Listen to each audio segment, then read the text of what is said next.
everyone, my name is Lancaster. Today I will be talking about the question, what do standardized tests not measure? To get us started by raising your hands, how many of you have taken or plan to take the ACT or SAT? So, since y'all are seniors, you guys taken it or both, you know what it's like, and as a junior it's a stressful time, and that's when you plan to take the SAT and ACT. For me, it was overwhelming because I didn't know what to expect and only knew I needed to take it to get into college. But for those of you that don't know, a standardized test is a test that measures a student's knowledge in particular areas. In high school, there are three: the PSAT, ACT, and SAT. The two biggest are ACT and SAT.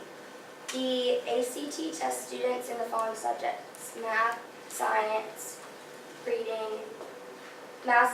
reading, writing, English. Second, the SAT tests students in math, reading, and writing.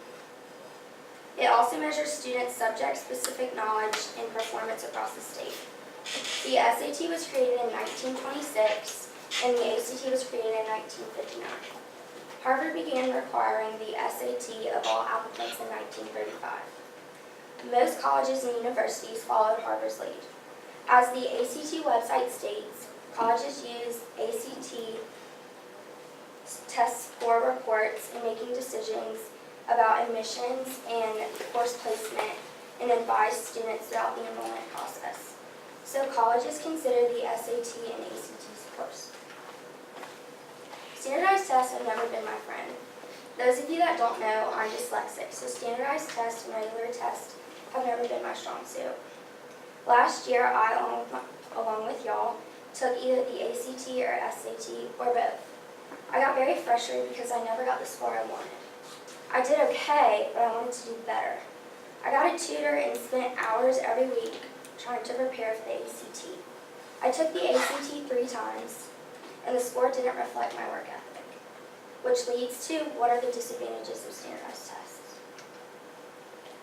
The disadvantages include not a true reflection of a student's knowledge, doesn't measure a student's work ethic, the extra stress it adds on a student's daily life, and a student's success.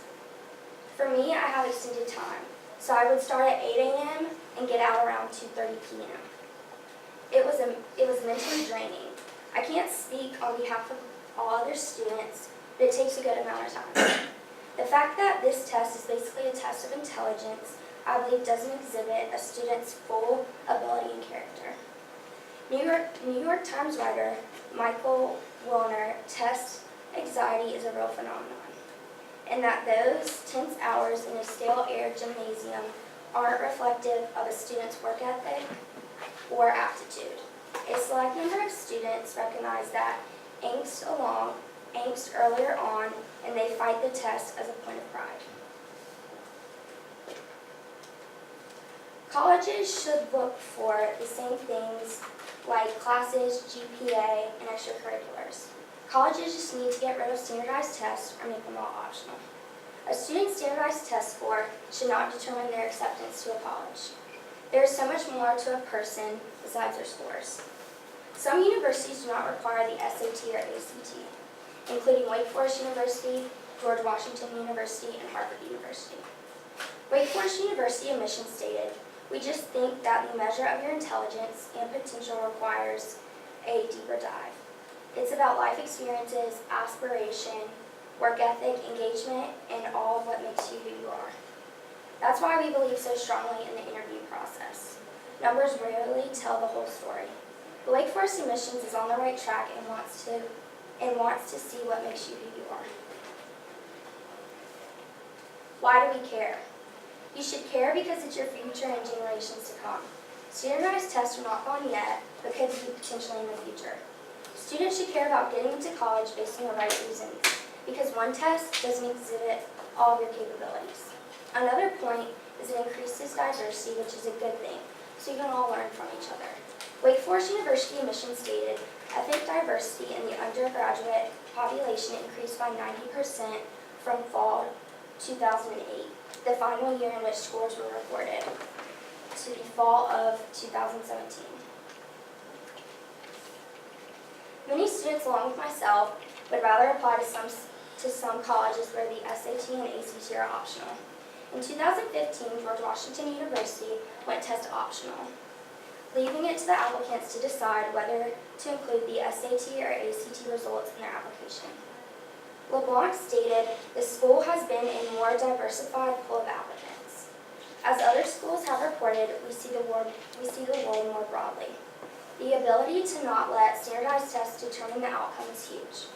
Another thing it doesn't touch upon is one's creativity, the ability to share and exhibit talents beyond test scores. Creativity is something that cannot be taken away from individuals. The freedom to express yourself, thoughts with the world is powerful. Creativity is within yourself, and in order to share that passion, it cannot be taken away." The overall message I'm trying to convey is to not let standardized tests make or break you. It doesn't measure your efforts nor future. The ability to work hard will get you far in life. I know it has for me. I was frustrated with the ACT because it didn't show my efforts, which made this question so meaningful to me because it is something I was dealing with along with other students.